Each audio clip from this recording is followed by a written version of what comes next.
So it's time for another video with the garage door open and the noisy traffic of my next project, which I've posted a few of the pictures on Facebook and that sort of thing. It's heresy, I think. I think that's what I'm going to nickname it. So basically what we've got is a fairly heavily modified Cagiva 650 frame. I keep calling it a Pantah because I don't know how to spell Alazura. It's kind of like pizza. 2 L's, 2 Z's, 2 R's, can't remember. But anyway, it's a Cagiva frame, but the Pantah was identical. I've found a Monster 600 engine, and I know it's a smaller displacement, but the price was right, and considering this frame was never intended to harness anything more than 50 horsepower at the best of times, having a lower horsepower Ducati engine I think is ideal. And a bunch of other modifications. So we'll start at the front. So with some bearing swapping, that's the last of my Triumph parts I think that I had when I was owning and track daying a Street Triple 675. So those are the original forks. So they're the non-adjustable ones. And I'm just going to go with one single rotor. You can kind of see it on the other side through the spoke of the wheel. Wheel's kind of in rough shape, but I think it'll clean up okay when it comes to powder coating. This is 80 millimeters, and the only other bike that I could find that came with 80 millimeter between bolt holes were a couple of odd Hondas and of this Triumph and the Street Triple, as well as some Bonnevilles. So getting a decent caliper is kind of hard to come by, but fingers crossed. That's how it works with custom building. A guy in California made a adapter bracket for a Honda Hawk, and I got him to check, and hours of internet research, just ask my wife. Honda Hawks had 80 millimeter centers here, axial caliper, so there might be some adjustments to make inboard and outboard on the rotor. It actually goes on the left hand side, and then he's machined it up to work with a 65 millimeter Brembo front caliper. So it goes from 80 with a bracket to 65. These are 310 millimeter rotors. The Hawk rotor was 316. So it might be set up high on the rotor by 3 millimeters. Anyway. It's something to start with, and for 40 bucks for something that was CNC machined from 6061, the guy made 20 of them. He sold 10 over the last 5 years, so I'm going to give another one a try. If nothing else, it's a template to bring to a local machinist to try to replicate, but fingers crossed it'll bolt right on, and then it'll have a hell of a decent front brake for something this light. So yeah, some all-ball bearings, tapered bearings in the steering head. Have got that sorted. The 600 Monster had 12 millimeter engine bolts. The Cagiva frame only had 10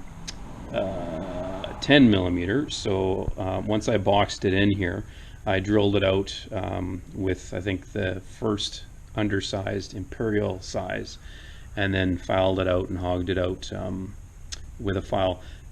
Even on a Ducati, these are pretty, I wouldn't say sloppy, but it's not a nice little slip fit. It's a bit of a loose fit, so I could probably get away with grinding away a bit more, just so the bolts go in a bit easier.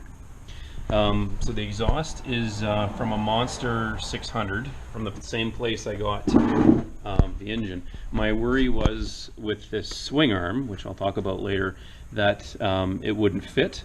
But it actually does clear everything there, and it's mocked up and ready to go. The exhaust collars are from, oh shoot, can't remember the name of the company. For my 2-valve Superbike build, I bought their open belt covers.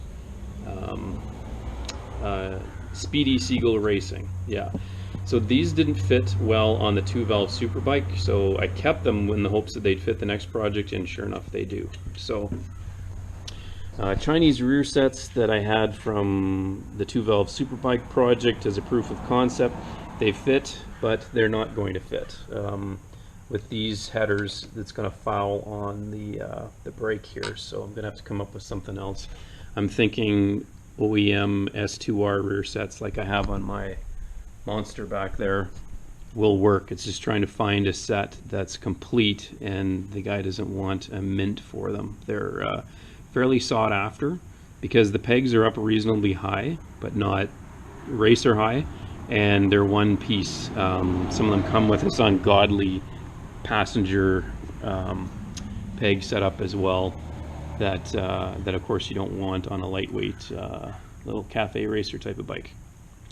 S4, no, not S4R, M1000 rear wheel. Unfortunately, that's the wrong axle.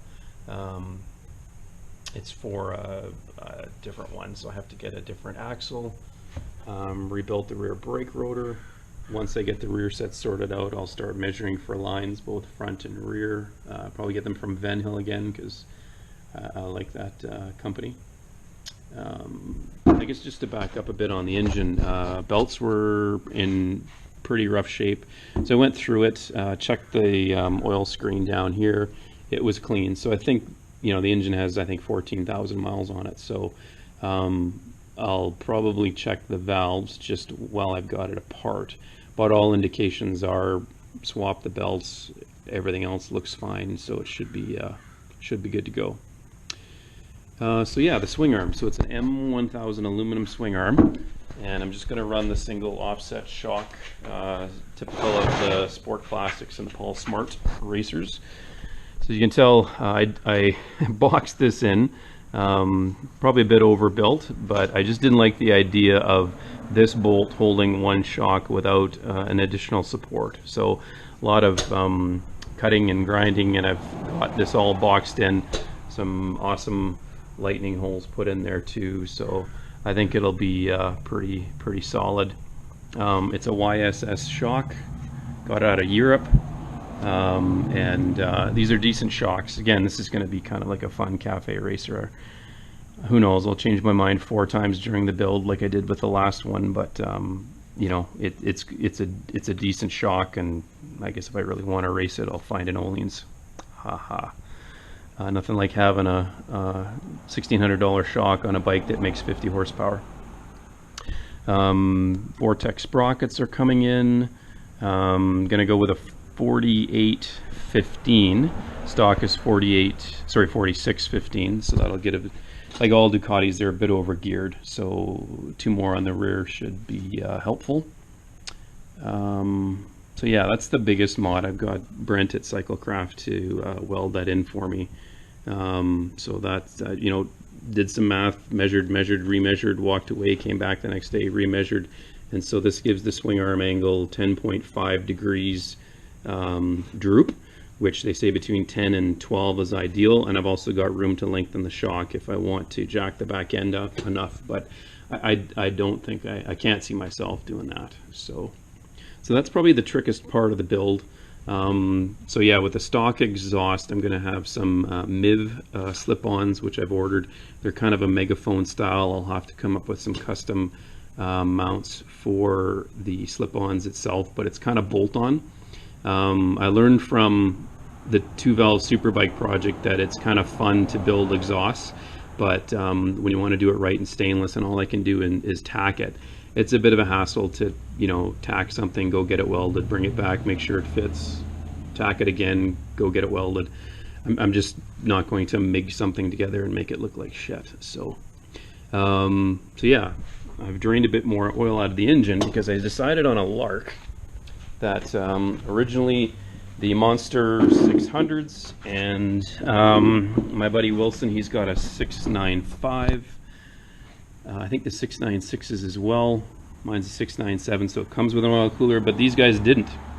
So what you need to put in an oil cooler is there's a little spring plate that goes behind the oil filter, which I've removed to get at the spring plate. And I thought I'd have to buy the spring plate, but I remembered I had a bare case for a 900 SS, and I went and looked, and sure enough, the spring plate was still in there, in excellent shape. So I removed the spring plate, installed it here, and then this afternoon I had this is a old 900 SS oil cooler. I had one from an S4R, I think. But it didn't quite line up, and like this is almost idiot proof. These are tabs that are already on the frame with a little rubber bushing behind this. It kind of bolts up like it was supposed to. So I had over the years gathered a bunch of fittings. So like this is a, would that be 120 degree fitting and a couple 90 degree fittings and a couple straight fittings, and the covers are off, but when I went to cut the lines I made sure that they cleared the covers, and this is some braided AN6 I think it is hose, which is the right spec.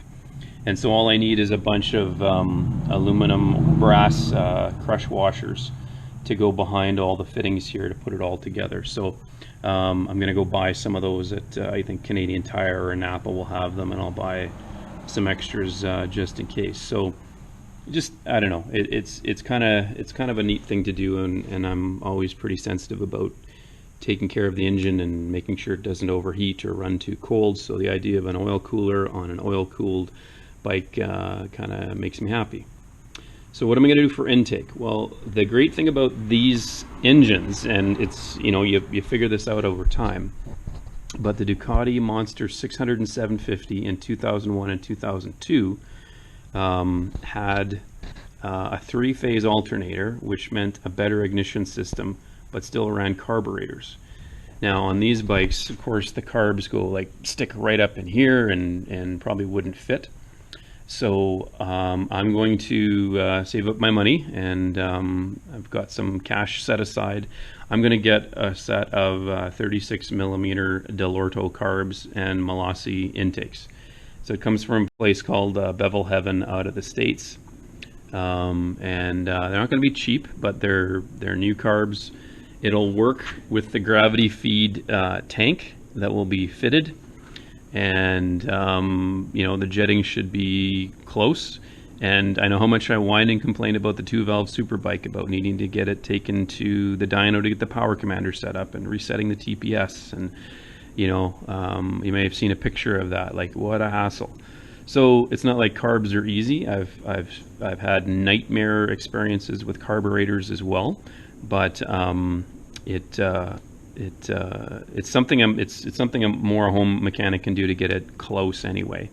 And running a relatively stock exhaust setup, the Ducati 2-into-1-into-2 is known to make decent power, as weird as it looks. It's a good exhaust system. So that'll be probably the major purchase. Aside from the engine, obviously. Some of the other stuff, it's like all these projects, $100 there, $200 there. The exhausts are, $300. The tank, the aluminum one that I originally was going to buy from a Italian Iron in Arizona, I was all excited about that. I ordered that back in March, and USPS has lost it. So the good thing is that the owner of that company got insurance. He had a bunch of other tanks that I could choose from, and I'm going to take a Pantah SL 600 tank. What I like about this is that while the tank is steel, it has a nice sort of cafe racer look to it, and the front of the tank, I'm 99.9% sure will sit on these rubber bushings here. I've ordered the rubber pucks to go on there. It should slide on there, so I just need to sort out a rear tank mount, and then the gravity feed petcocks should work with the Dell'Orto carbs. So there's that. The wiring harness I've found in Italy, of all places. Of course, it's a Ducati, but there's some similarity between wiring harnesses, but the color codes are wrong, and I just didn't want to, spend $100 on a wiring harness that should work because it's from a similar model, get it here and find out that it doesn't work because of, a rheostat or a solenoid that's buried somewhere in the harness that doesn't work. So, and like I did with the 2-valve Superbike, even though that's destined or designed to be a track bike, I didn't cut off any of the connectors for lights or anything like that. So, yeah, I've obviously chopped the rear end, and I'm going to modify the seat loop. I've kept the seat loop, but cleaned it all off. When the tank gets fitted, I'm I'm going to use that white Radical Ducati-ish fiberglass seat over there with my glasses case on it. Mount that to here. I'll obviously have to cut away a bit for the shock mount, and figure out then how far back the rear seat hoop goes, and weld that in place. So I'm pretty proud of the work done so far, because everything so far on this frame I've welded myself, and it's been good to get back into, you know, oxyacetylene welding and getting the proper rod. And, you know, I cut away some of the tubes. I cut away this tube on the opposite side of the bike, simply because it would foul on the cylinder head, and I wanted to brace it a bit more. So I'll leave this because it clears everything fine, and you know, I braced the heck out of that area here, knowing that that one side of the frame was going to support the shock. So I think what I'll do is, you know, perhaps here add another brace. And I realize we're getting right into the era of, or the issue of eyeball engineering. Like, should there be one going to here, or should I, you know, create an X or something like that? I don't know. I don't want to add tubing just for the sake of adding tubing, but horse sense dictates that you know, a brace along here would help support that other end. The welding, I did struggle with some spots here. I might go back and touch up this area here with the torch. Doesn't have enough fill here that I like, but yeah, it was really thick tubing here, overbuilt, like probably 120 wall. So way too heavy, or more heavier than necessary, but you know, that's how the bikes were built back then. So designed to carry 2 passengers, or a driver and a passenger. And these tabs here, I'll see if I can use them for something. Like, I've got to find a spot for the battery, the coils, the horn. But yeah, with the simpler bike here, there's no big ECU or computer or anything like that. It's a pretty simplistic electronic system. So yeah, probably run with a set of Speedy Motor frame sliders up front, just for an extra bit of protection, and that's about that's where we're at so far. So yeah, as more parts come in or I do some more work, I'll be sure to post an update. So subscribe. I guess that's what I'm supposed to encourage people to do now, is to subscribe to my YouTube page, and you get updates when they're posted. Check back soon.